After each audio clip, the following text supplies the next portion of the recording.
ሰላም አሰላም አሌይኩም ወረሕመቱላሂ ወበረካቱ። ያለ እምነት የውስጥ መረጋጋት የለም የዛሬው ርዕሳችን ነው። የውስጥ መረጋጋት ያለ ጥርጥር የደስታ ዋና ምንጭ ነው።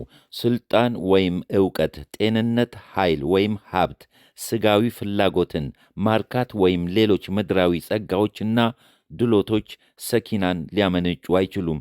ታዲያ ምንጩ የት ነው? ለዚህ ጥያቄ ፍጹም እርግጠኛ የሆነ ምላሽ እንሰጣለን። ሰኪና አንድ ምንጭ ብቻ አለው።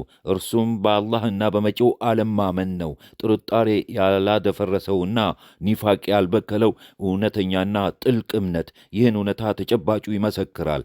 በርካታ ታሪካዊ ሁነቶች ያጠናክሩታል። አመዛዛኝ ሕሊና ያለው ሰው ሁሉ በራሱም ሆነ በዙሪያው ባሉ ሌሎች ሰዎች ላይ በእውን ያስተውለዋል።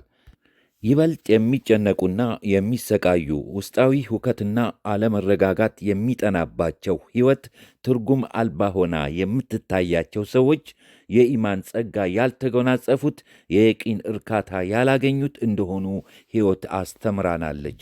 ሕይወታቸው በድሎትና ቅንጦት ብትሞላም ጣዕምና ለዛ የላትም። ምክንያቱም ትርጉም አያውቁላትም፣ ዓላማ አያገኙላትም፣ ምስጢሯን አይረዷትም። በዚህ አይነት ስሜት ውስጥ ሆነው ውስጣዊን መረጋጋት፣ የልቦና መስከንን፣ መርካትን ያገኛሉ ተብሎ እንዴት ይታሰባል? ውስጣዊ መረጋጋት በእርግጥም ከኢማን ጸጋ የሚገኝ ሀብት ነው። ምንጊዜም የማይመክነው የተውሂድ ዛፍ ጣፋጭ ፍሬ ነው። አላህ በምድር ላይ ለሚገኙ አማኞች የሚያወርድላቸው የሰማይ እስትንፋስ ነው።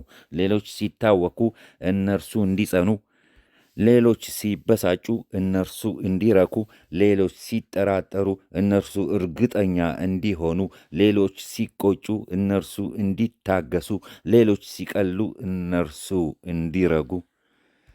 ይህ ውስጣዊ መረጋጋት ሰኪና ነቢዩ መሐመድ ሰለላሁ ዐለይሂ ወሰለም አገራቸውን መካን ጥለው ወደ መዲና በተሰደዱ ዕለት ቀልባቸውን አድምቋል። ሐሳብ አልተጫናቸውም፣ ሐዘንም አልገባቸውም፣ ፍርሃት አልሰረጻቸውም፣ ልባቸውን ጥርጣሬ ወይም አለመረጋጋት አልዳሰሰውም። በቁርአን ላይ እንዲህ የሚል ተጠቅሷል። የአማርኛው ትርጉም እንዲህ ይነበባል። መልእክተኛውን ባትረዱት ቅንጣት ጉዳት አይደርስበትም። ከሃዲያን የሁለት ሰዎች ሁለተኛ ሆኖ ከሀገሩ እንዲወጣ ባደረጉትና ከባልደረባው ጋር ዋሻ ውስጥ በነበሩበት ለባልደረባውም አትዘን፣ አላህ ከእኛ ጋር ነው ባለው ጊዜ አላህ ረድቶታል። አተውባህ ቁጥር 40። እንግዲህ አብረዋቸው የነበሩት አቡበከር ሐዘንና ፍርሃት ሰረጻቸው። ለራሳቸው ሕይወት አስበው አልነበረም። የአላህ መልእክተኛ ሰለላሁ ዐለይሂ ወሰለምና የተሸከሙት መልእክት ዕጣ ፈንታ አስጨንቋቸው እንጂ። ጠላት ዋሻውን ከቦ በቆመበት ሁኔታ እንዲህ አሉ። የአላህ መልእክተኛ ሆይ ከእነርሱ ውስጥ አንዳቸው ወደ እግሩ ስር ቢያጎነብስ እኮ ያየናል። መልእክተኛውም እንዲህ አሉ። አቡበከር ሆይ አላህ ሦስተኛ አብሮአቸው ያሉ ሁለት ሰዎች ጉዳይ ያስጨንቀሃልን? ሲሉ አረጋጉት።